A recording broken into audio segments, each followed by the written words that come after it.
fundamental point of American society? No. Has democracy appeared anywhere in the Constitution?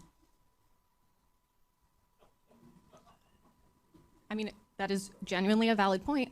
However, your point of the government should represent the people, why is it that democracy is not in the Constitution? Or why is it that you believe that the will of the majority is not as important as the will of the minority if your issue specifically is the government should represent the people better?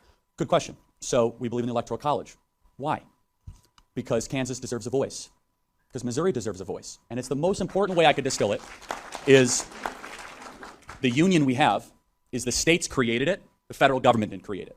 So the kind of price of admission is every state gets 2 senators, congressmen based on population, and then electoral votes based on that population. So you kind of get a mix of both. And it's also this tension. And I would ask the question, if we abolished the Electoral College, do you think that the needs, wants, and interests of Missouri, Kansas, Iowa, North, South Dakota, Montana would be taken as seriously as New York and California? That would be my question to you.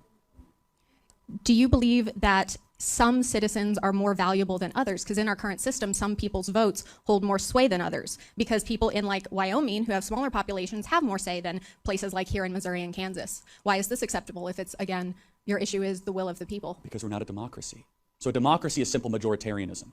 So let me give you an example. In a democracy, by up or down vote, you could say, I want to enslave black people. A constitutional republic says, no, you're going to have to go through a process to do that. So let me ask you a question. Do you think the majority of the will of the people could ever be wrong? Yes. Okay. So the founding fathers knew it could almost assuredly be wrong, right? So the system of a republic versus a democracy is it has to be slow and arduous and intentional because it has a preference on liberty, right, not on free stuff. And so over a period of time, how do you best protect liberty?